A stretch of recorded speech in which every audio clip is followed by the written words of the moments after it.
Hello everyone. You've got a delightful view of Nala licking her butt. Nala, what are you doing? What are you doing? Oh, don't lick me after licking your butt, you minger. You minger. So anyway, yeah, just chilling outside for a bit with the dogs. Got a show tomorrow. Event at 5. But the chances are that I'm only going to take 4. Guys, come on this way. Dads, Pod. Come on, Nala. Nala's like kind of done with her season, but she's still having a little flirt with Dads. So I just want to keep them in view because I don't really want them doing anything. So yeah, Pumpkin came into season 2 days ago, but that's not the reason why she's not coming. She's got a grass seed and Pumps, can we see you too? She's on antibiotics and anti-inflammatories, but we just gotta have a little look at your toe. Come here, this way, this leg. See the swelling there? So yeah, she's on antibiotics. She's on anti-inflammatories, but unless it draws out overnight, sometime today, she can't go. It's a shame because I was hoping that the judge tomorrow was going to really like her. But it's just the way it goes. So yeah, it's easier for me because I'll be on my own anyway. And I probably won't have help either. So you've got little scabbies on your ears. Can I pick the scabbies? Can I? Oh no, don't hit my phone, you nutter. Oh God. Oh, good girl. I thought you'd been in the pond then.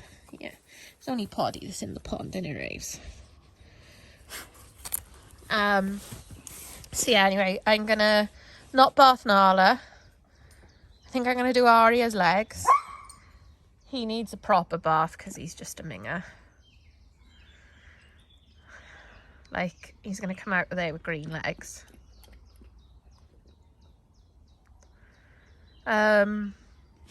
Yeah, and then probably I'll do, I don't know, I might leave Raven, might just bath her. I'm quite tempted to just get the hose going and do them outside. They can dry in the sun. That might be a plan. So yeah, anyway, like, I gotta load up the car. I got the crates and my jacket in there, so it's just putting the show bags in. So yeah, I'm kind of ready. I just got a few little bits to do. And there's no point doing them too early because it's just going to be a battle keeping like Pod out of the pond.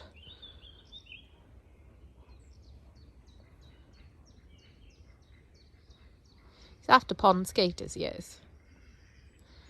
I gotta get my net out. Basically, like, one of the dog pillows is like got ripped open, but the birds are taking the fluff for their nests, so I don't really want to clean the fluff up, but a little bit of the fluff has ended up in the pond. But I have seen birds carrying the fluff off for their nests, so I don't really want to clean it. So yeah, anyway, Jude's chilling. Jude doesn't really like the heat that much. She'll go in the shade in a bit when you Jude. Yeah. You tired, Judith? Oh, poor Judith. Poor Jude. Oh. You know you can sleep. You can lie down. You don't care.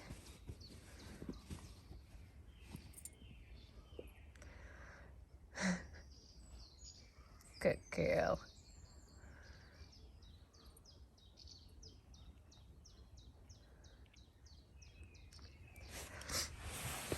The rest of mine are pretty good in the sun. They quite enjoy it.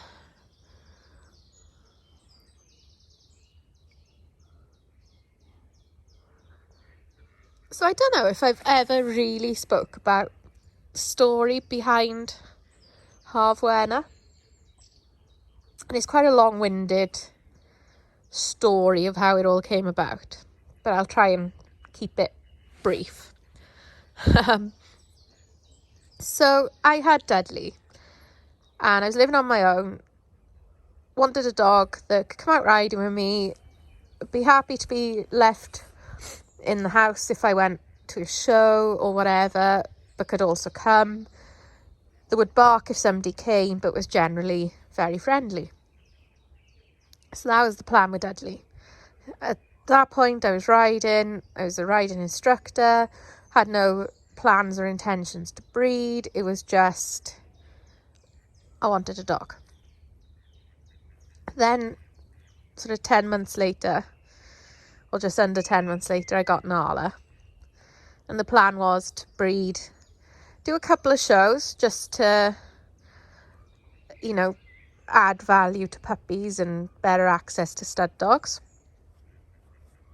And then at the time I was teaching Helen, and her husband was frightened of dogs.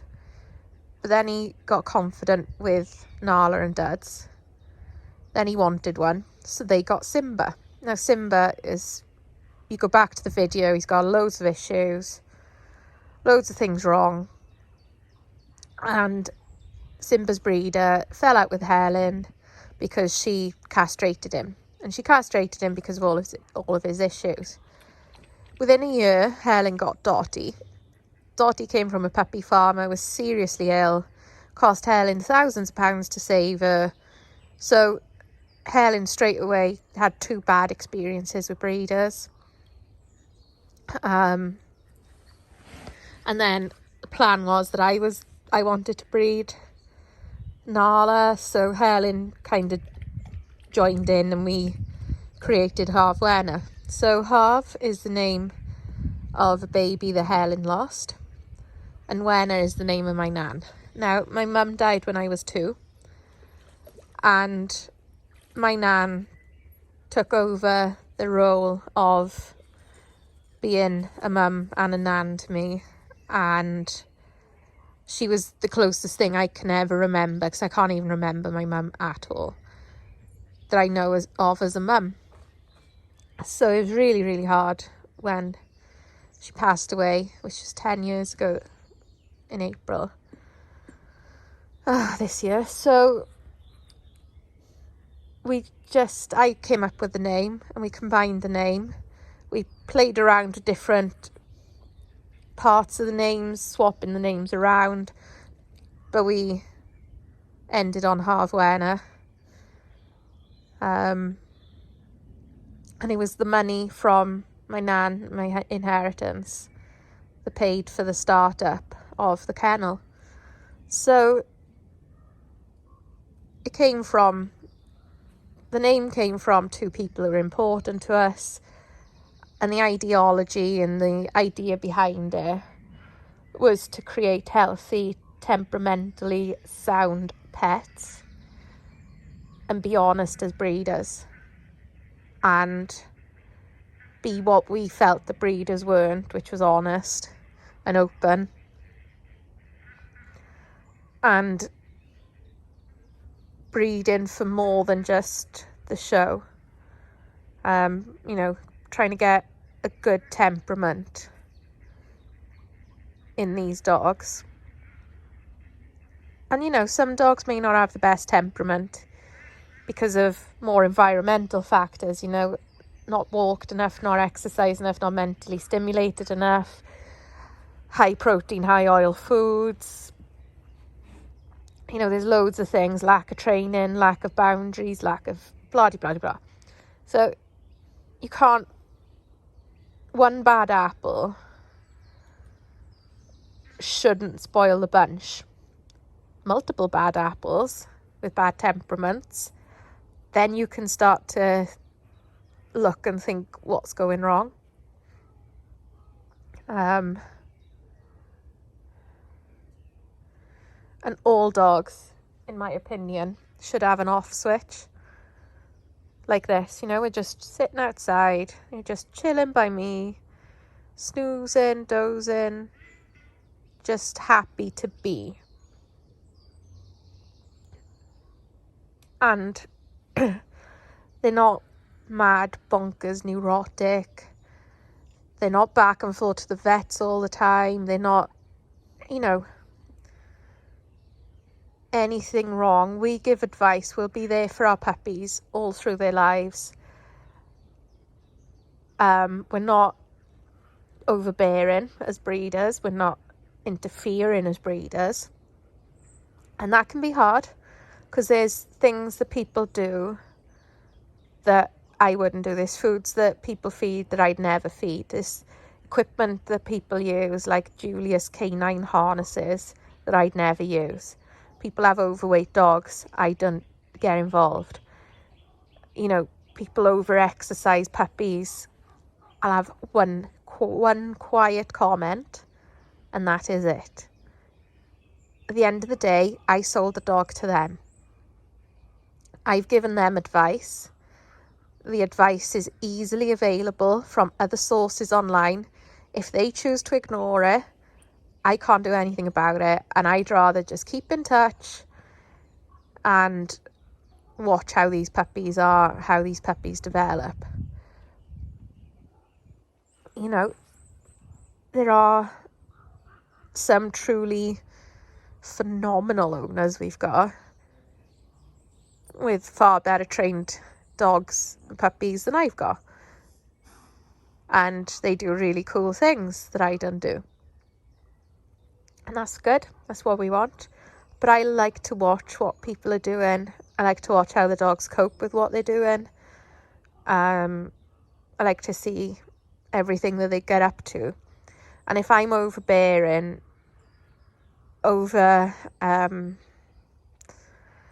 too intense with the advice and too intense with comments and upset and offend people, then I'm not going to keep in touch with that puppy. And ultimately, that means more to me than sort of getting one over on people and whatever. So, you know, if somebody, like we had one puppy from our first litter that got spayed at 6 months before her first heat. We knew nothing about it until it was done. If we'd have known, we would have advised against it and advised them to wait. But, you know, not our dog anymore. We sold her. Their owners followed their vet's advice. Nothing. What's the point? What's the point arguing and falling out over it? There's no point. They still love the dog. They do their best by it, and they were following veterinary advice. So it wasn't their fault. But at the same time, it wasn't something I'd do.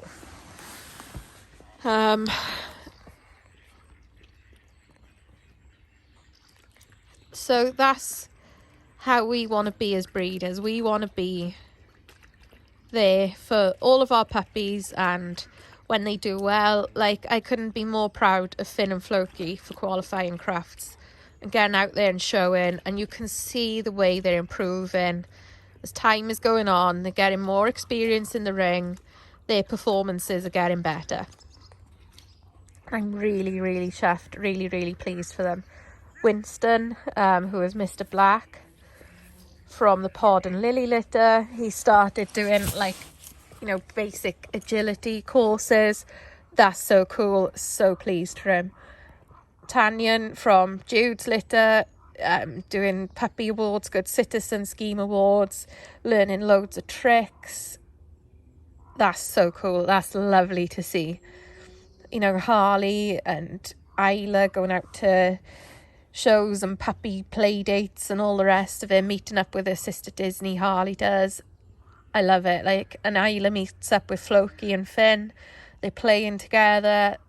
Like, that's just lush. I love it. Like, that's what we want to be. We want to see what we create. We want to see our dogs out in the world, enjoying, living life, achieving what their owners want them to achieve. You know, and I've not mentioned loads of the others and loads of the others' experiences of going on holiday to Cornwall, like Arthur and Skylar did.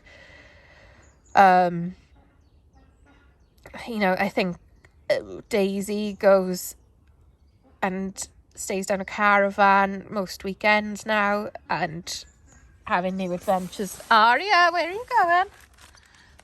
New adventures there. And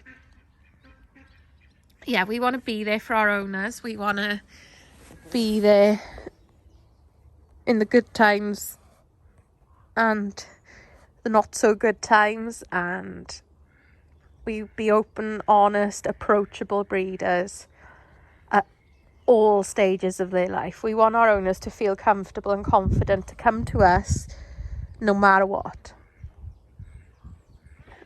and not feel they gotta hide things from us.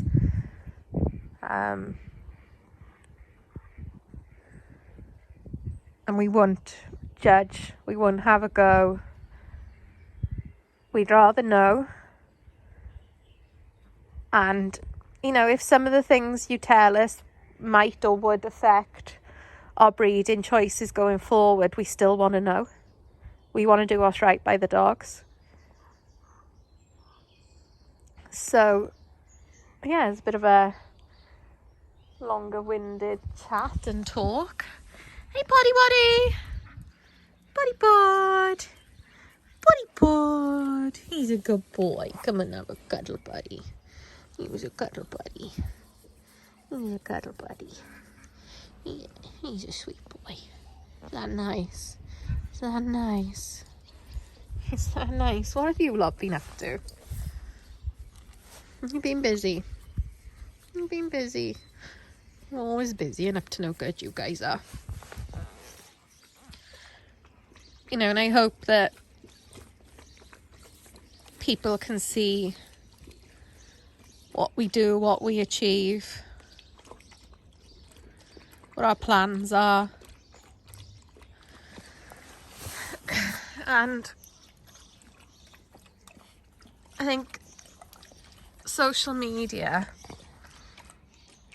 it pushes you to be honest. Like, you know, Pumpkin probably isn't going to go to the show tomorrow. I could just say, it's just because of her season. But she's got a grass seed. She's on antibiotics. She's on anti-inflammatories. But, like, I'm not going to shy away from it. I'm not going to hide it. I'm not going to make up excuses. You know, I just said I'm not bathing Nala because I'm not quite happy with her skin. I think it's to do with hormones, with the season she's just had. But you don't get this level of honesty from everybody else. And you go to a Dalmatian champ show and you'll see bad skin, you'll see lame dogs. And they take them in anyway, and they breed them anyway. And you just think, like, be honest and, you know, make choices with the aim of improving.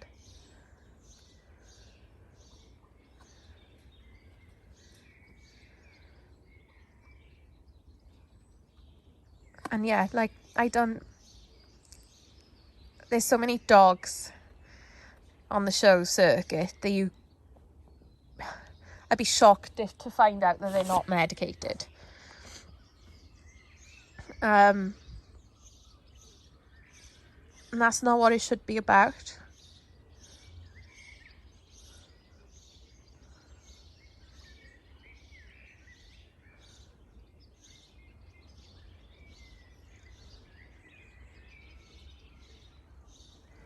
But yeah, anyway, I hope this sort of monologue of me chatting is...